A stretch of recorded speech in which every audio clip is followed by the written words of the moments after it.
नमस्कार मित्रांनो, कसे आहात? आज कार्तिक एकादशी, खूप खूप शुभेच्छा. आज कार्तिक एकादशीच्या निमित्ताने आम्ही आपल्यासमोर सादर करत आहोत श्रीपाद श्रीवल्लभ चरित्र अमृत संक्षिप्तचा दुसरा अध्याय. या अध्यायाच्या पठनाने आपल्या मनातील भीती, शंका सर्व नाहीशी होते. हा अध्याय जेव्हा तुम्ही ऐकाल तुम्हाला लक्षात येईल आपल्या मनामध्ये जे भावना असतात ना, क्रोध, लोभ, राग, मद, मत्सर, काम, या भावनांमधून जेव्हा आपल्याला मुक्ती मिळेल तेव्हा श्रीपाद श्रीवल्लभाची कृपा आपल्यावर त्वरित होते आणि आपल्याला जी काही इच्छा असेल ती लगेच पूर्ण होते. आमचा हा अध्याय आपण अवश्य ऐका. हा अध्याय ऐकल्यावर आपल्या मनामध्ये आपल्याला काय वाटतं, काय वेगळं घडलं हे आम्हाला कमेंटमध्ये कळवा. आमच्या चॅनलला लाईक आणि सबस्क्राईब अवश्य करा. श्रीपाद राजन शरण्यं प्रपद्ये. श्रीपाद श्रीवल्लभ संक्षिप्त चरित्र अमृत. अध्याय 2. सिद्धयोग्याचे दर्शन, विचित्रपुरीचा वृत्तांत. ह्या अध्यायाच्या पठनाने मनक्लेश निवारण होते. श्रीपाद श्रीवल्लभ स्वामींचे स्मरण करीत मी पुढील प्रवासास प्रारंभ केला असता पांड्या देशातील कदंबवनात पोहोचलो. तेथे जागृत शिवलिंग होते. त्याचे दर्शन घेऊन पुढे सिद्ध योगींद्र नावाच्या एका महान तपस्व्याचा आश्रम लागला. ते महायोगी म्हणाले, तू दर्शन घेतलेले शिवलिंग अत्यंत जागृत असून त्याबद्दलची कथा त्यांनी कथन केली. ती अशी: देवेंद्राने युद्धात सर्व राक्षसांना मारले, परंतु त्यांच्यातील एक राक्षस पळून गेला व त्याने महादेवाची तपस्या सुरू केली. तो ध्यानस्थ असताना इंद्राने त्याला मारले. त्याच्या हत्येमुळे इंद्राचे तेज लोप पावून तो निस्तेज दिसू लागला. पाप शालार्थनर्थ इंद्र सर्व तीर्थ फिरले. शेवटी ते कदंबवनात आले. शिवलिंगाचे दर्शन घेतले असता त्यांना त्याचे तेज प्राप्त झाले. त्या सिद्धांनी मला पुन्हा शिवलिंगाचे दर्शन घेण्यास सांगितले. दर्शन घेऊन परतण्यास रात्र झाली. रस्ता सापडेना. तितक्यात मागून प्रकाशाचा झोत आल्यासारखे वाटले. माझ्या मागे 3 शिरे व त्यावर दिव्य मणी असलेला सर्प दिसला. याचाच प्रकाश मला मार्ग दाखवित होता. त्या प्रकाशात मी आश्रमात आलो. यावेळी सिद्धयोगी म्हणाले, तू आधी दर्शन घेतलेले मंदिर आणि नंतर घेतलेले देवालय वेगळे नाही. दत्तप्रभूंच्या आज्ञेने तुला वेगवेगळी देवालय दाखवली. श्री दत्तप्रभूंच्या केवळ संकल्पने भविष्य वर्तमान मध्ये बदलू शकते.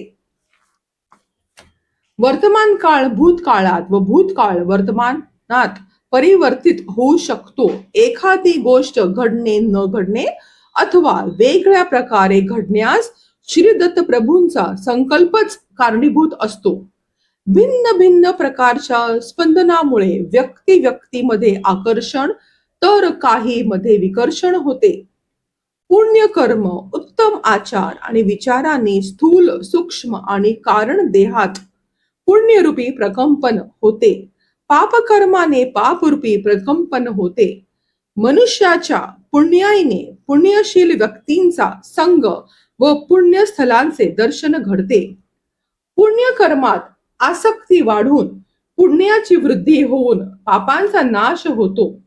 या सर्वांचे फलस्वरूप म्हणून दत्तप्रभूवर भक्ती जडते. श्रीपाद श्रीवल्लभांची कृपा संपादन करण्यासाठी आपल्यातील अहंकार नाहीसा झाला पाहिजे. ज्या वेळेस आपले हृदय काम, क्रोध, लोभ, मोह, मद, मत्सर या षडरिपूतून मुक्त होऊन शुद्ध होईल, त्यावेळी स्वामींची कृपा होण्यास मुळीच विलंब लागणार नाही. तू श्रीपादांच्या अपार कृपेमुळे येथे येऊ शकलास.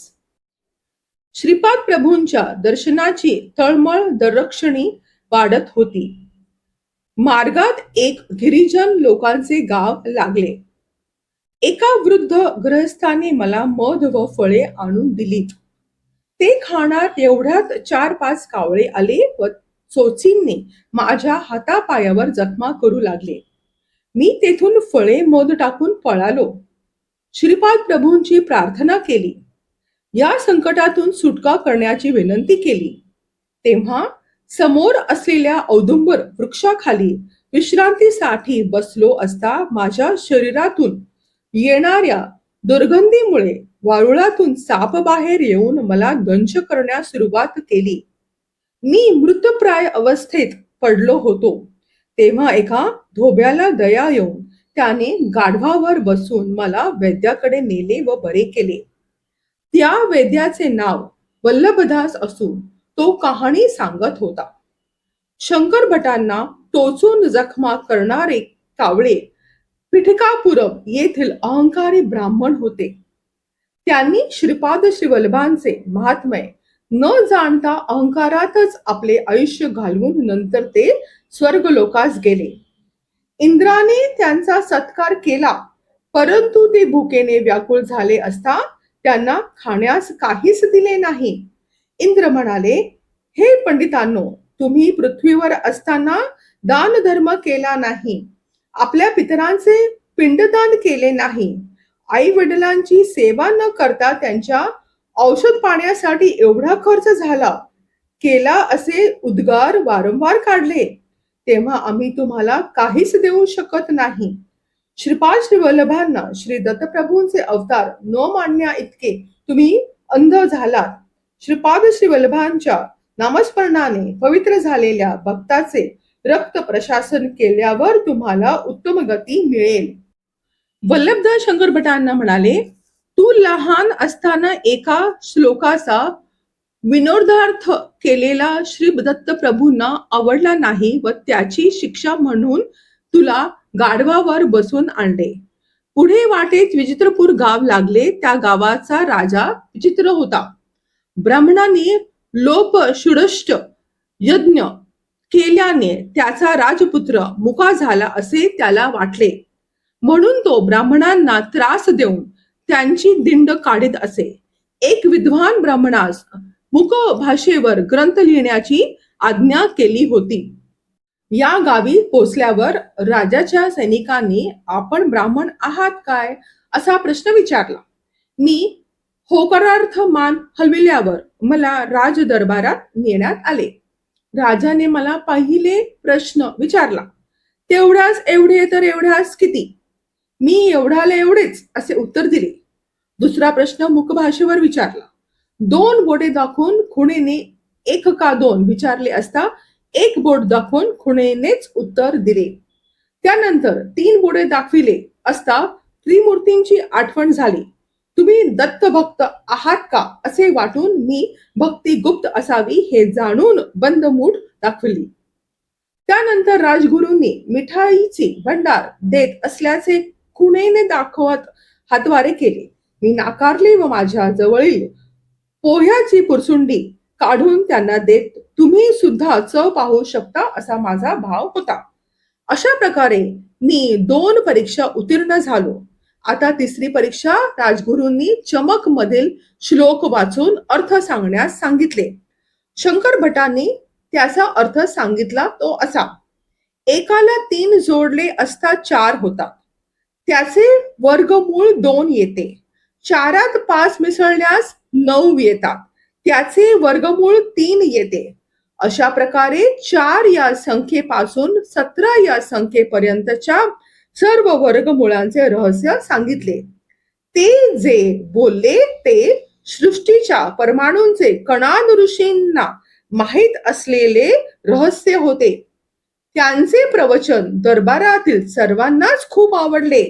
राजाच्या सर्व प्रश्नांना समर्पक उत्तरे दिल्यामुळे व श्रीपादांच्या कृपेमुळे शंकर भट सुरक्षितपणे बाहेर पडले. श्रीपाद श्री वल्लभांचा जय जयकार असो. दिगंबरा दिगंबरा श्रीपाद वल्लभ दिगंबरा, ब्रह्मा विष्णू महेश्वरा श्रीपाद वल्लभ दिगंबरा. नमस्कार श्रोतेहो, आज देवउठणी एकादशी, सोनेरी दिवस. सोनेरी रंग, पिवळा रंग करून पूजा करण्याचा वार. आजच्या दिवशी आम्ही श्रीपाद वल्लभ संक्षिप्त चरितामृत ह्याचा दुसरा अध्याय प्रकाशित केला आहे. अतिशय सुंदर पद्धतीने आम्ही तिचे चित्रीकरण केले आहे. ह्याचे मूळ लेखक श्री हरिभाऊ जोशी नेटुरकर हे आहेत. संक्षिप्त अध्याय वेळेअभावी बऱ्याच लोकांना मोठा अध्याय वाचता येत नाही म्हणून त्यांनी काढला. आम्ही प्रत्येक शब्द या अध्यायाचा किंवा पूर्ण चरित्रामृताचं समजणे अतिशय गरजेचं आहे आणि लक्षात ठेवणं पण गरजेचं आहे. या कारणासाठी आम्ही त्याचे सुंदर पद्धतीने चित्रीकरण केले. तुम्हाला आवडले असेल तर आम्हाला जरूर कळवा. आमच्या चॅनलला सबस्क्राईब करा, लाईक करा आणि शेअर करा आणि कमेंट करा.